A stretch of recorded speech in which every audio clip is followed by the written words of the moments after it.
ಧರ್ಮಸ್ಥಳ ಗ್ರಾಮದಲ್ಲಿ ನೂರಾರು ಶವಗಳನ್ನು ಹೂತು ಹಾಕಿರುವ ಕುರಿತು ಅನಾಮಿಕ ವ್ಯಕ್ತಿಯ ದೂರಿನ ಹಿನ್ನೆಲೆಯಲ್ಲಿ ಗುರುವಾರ ವಿಶೇಷ ತನಿಖಾ ದಳದ ಎಸ್ಐಟಿ ಶೋಧ ಕಾರ್ಯ ನಡೆಸಿದ್ದು ಮಧ್ಯಾಹ್ನ 12:30 ಸುಮಾರಿಗೆ 6ನೇ ಗುಂಡಿಯಲ್ಲಿ ಅಸ್ಥಿ ಪಂಜರದ ಅವಶೇಷ ದೊರಕಿದೆ.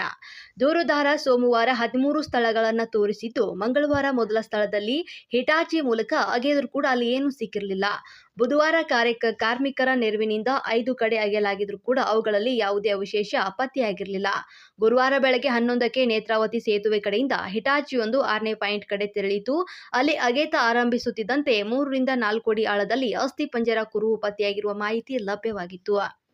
ಅಸ್ಥಿ ಪಂಜರಗಳನ್ನು ಸಂಗ್ರಹಿಸಲು ಹಾಗೂ ಮಹಜರಿಗೆ ಬೇಕಾದ ಸಾಮಗ್ರಿಗಳನ್ನು ಸೇತುವೆ ಬಳಿ ನಿಲ್ಲಿಸಿದಂತ ಪೊಲೀಸ್ ವಾಹನದಿಂದ ಕಾರ್ಮಿಕರು ತೆಗೆದುಕೊಂಡು ಹೋಗ್ತಾ ಇರುವುದು ಕಂಡು ಬಂದಾಗ ಅಸ್ಥಿ ಪಂಜರ ಸಿಕ್ಕಿರುವುದು ದೃಢಪಟ್ಟಿತು.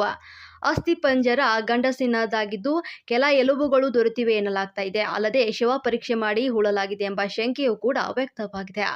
ಆದರೆ ಅಧಿಕಾರಿಗಳು ಈವರೆಗೆ ಯಾವುದೇ ಅಧಿಕೃತವಾದಂತಹ ಮಾಹಿತಿಯನ್ನ ಬಹಿರಂಗಪಡಿಸಿಲ್ಲ. ಅಗೆತ ಕಾರ್ಯ ನೋಡಲು ನೇತ್ರಾವತಿ ಸೇತುವೆ ಬಳಿ ನೂರಾರು ಮಂದಿ ಸೇರಿದ್ರು. ಸಂಚಾರ ಅಸ್ತವ್ಯಸ್ತಗೊಂಡಾಗ ಪೊಲೀಸರು ಜನರನ್ನ ಚದುರಿಸ್ತಾ ಇದ್ರು. ಬಂದೋಬಸ್ತ್ ಆಗಿ ಎಎಫ್ ಮತ್ತು ಗರುಡು ಫೋರ್ಸ್ ನಿಯೋಜನೆಗೊಂಡಿವೆ. ಮಾಧ್ಯಮದವರು ನದಿಯ ಇನ್ನೊಂದು ತಟ್ಟದಲ್ಲಿ ಕ್ಯಾಮೆರಾ ಇಟ್ಟು ಎದುರಿನ ದಡದಲ್ಲಿ ನಡೀತಾ ಇದ್ದಂತ ಕಾರ್ಯಾಚರಣೆ ಸೆರೆ ಹಿಡಿಯುವುದನ್ನ ತಡೆಯಲು ಎಸ್ಐಟಿ ತಂಡ ಪರದೆಯೊಂದನ್ನ ಇಳಿಬಿಟ್ಟಿತ್ತು. ದೂರುದಾರ ಪರ ವಕೀಲರು ಸೇತುವೆ ಮೇಲೆ ತಿರುಗಾಡ್ತಾ ಇದ್ರು ಮತ್ತು ಮಾಧ್ಯಮದವರು ಮಾತನಾಡಿಸಲು ಪ್ರಯತ್ನ ಪಟ್ಟರು. ಸತ್ಯಮೇವ ಜಯತೆ ಎಂದಷ್ಟೇ ಉತ್ತರಿಸಿದ್ರು.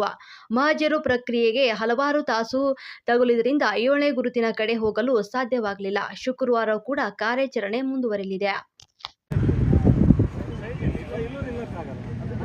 ಕ್ಯಾಮರಾಮನ್ಸ್ ರಿಪೋರ್ಟ್ಸ್ ಕೆಳಗೆ ರೋಡ್ ಹೆಚ್ಚು ಬಿಟ್ಟು ನಿಲ್ಲಿ, ಇಲ್ಲದ್ರೆ ಎಲ್ಲ ಆಚೆ ಹೋಗ್ಬೇಕು.